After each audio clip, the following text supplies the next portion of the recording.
আমার ধারণা ছিল যে বুদ্ধদেব যদি আবার অসুস্থ হন, আবার হাসপাতালে যাবেন, সুস্থ হয়ে আবার ফিরে আসবেন, কিন্তু ফিরে এলেন না। অশোক আসবার সময় কমলালেবু নিয়ে এসো এই খবর পাঠাতেন, আমি কমলালেবু দিয়ে আসতাম। কোনো দিনই এই কাজটা বুদ্ধদার সঙ্গে কথা বলে করতে হবে এরকম না। আমি রাষ্ট্রমন্ত্রী, অথচ বুদ্ধদা আমাকে একেবারে বলতে তুমি নিজে ঠিক করো। তার লড়াকু সত্তার কথা কারোর অজানা নয়। শুধু রাজনৈতিক লড়াই নয়, অসুস্থতাকেও জয় করে বারবার জিতেছেন জীবন যুদ্ধে। এত তাড়াতাড়ি যে বুদ্ধ অধ্যায় প্রতিচ্ছেদ পড়বে তা কেউই আশা করেননি। বুদ্ধদেব ভট্টাচার্যের প্রয়াণের খবর পাওয়ার পর থেকে শোকার্ত মন বাম নেতা অশোক ভট্টাচার্যের সতীর্থর মনে আজ শুধুই হাজারো স্মৃতির ভিড়।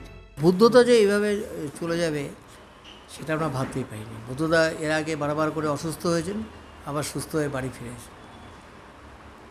আমার ধারণা ছিল যে বুদ্ধদা যদি আবার অসুস্থ হন, আবার হাসপাতালে যাবেন, সুস্থ হয়ে আবার ফিরে আসবেন, কিন্তু ফিরে এলেন না। বুদ্ধদা আমাদের একেবারেই রিক্ত করে গেলেন। আমাদের প্র্যাকটিক্যালি শুধু সিপিআইএমের না, যারা পশ্চিমবঙ্গে বা যারা ভারতের সৎ রাজনীতি করেন, যারা মতাদর্শগতভাবে এবং একটা রাজনীতির মধ্যে একটা সাংস্কৃতিক চিন্তা বা অভিমুখ যাদের থাকে, যারা এটাকে বিশ্বাস করে, তাদের কাছে বুদ্ধদার এই চলে যাওয়াটা অপূরণীয়। এটা কখনো পূরণ করা যাবে না।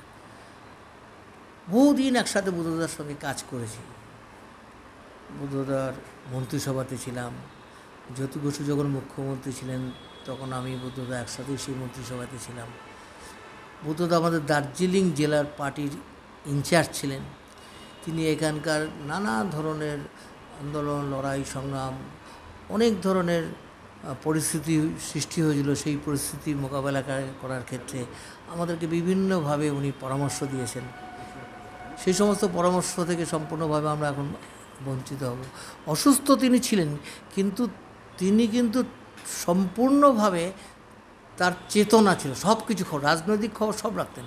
তাকে পেপার পড়ে পড়ে শোনানো হতো। তিনি চোখে দেখতে পাচ্ছিলেন না, একেবারেই। সেটাই তার জীবনের একটা বিরাট, তার মধ্যে একটা অনুশোচনা ছিল, তিনি চোখে দেখতে পাচ্ছিলেন না। তিনি উত্তরবঙ্গকে ভীষণভাবে তিনি ভালোবাসতেন। বিশেষ করে উত্তরবঙ্গে যে বিভিন্ন ধরনের যে সমস্যা আছে, এই দার্জিলিংয়ের সমস্যা, উত্তরবঙ্গের বিভিন্ন সমস্যা, ভাষার সমস্যা, সেই সময় নকশালপন্থী আন্দোলন যেটা যখন হয়েছিল, এই সমস্ত সময়তে আমি দেখেছি এত সুন্দর করে উনি পরামর্শ দিতেন বা লোকের কথা শুনতেন।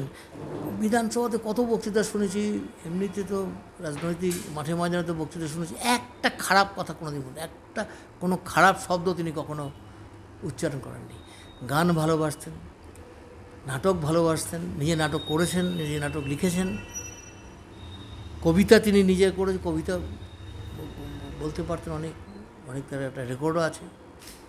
এবং তার সঙ্গে সঙ্গে তিনি কিন্তু খেলাধুলাও ভালোবাসতেন এবং ক্রিকেটও খেলতেন ভালো, এবং খেলোয়াড়দের তিনি খুব ভালোবাসতেন।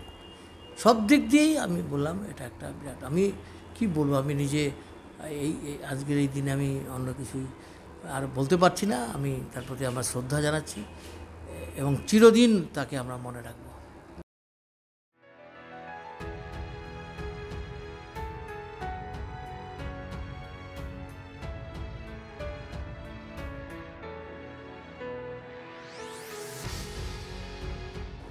উত্তরবঙ্গে তিনি আমাকে বলতেন মাঝে মাঝে, এই অসুস্থ হওয়ার পরেও বলতেন, আগেও বলতেন, অশোক আসবার সময় কমলালেবু নিয়ে এসো এই খবর পাঠাতেন, আমি কমলালেবু দিয়ে আসতাম।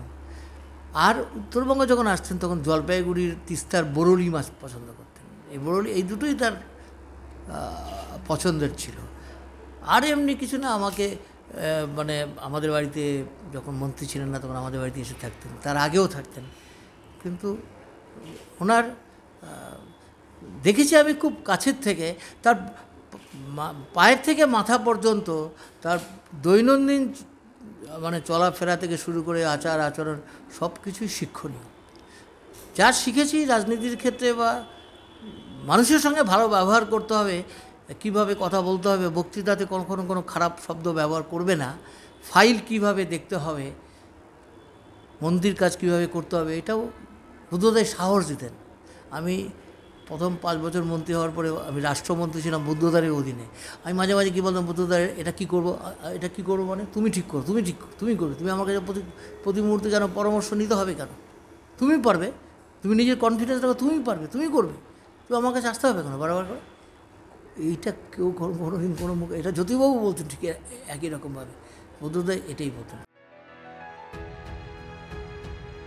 এই সময় ডিজিটাল।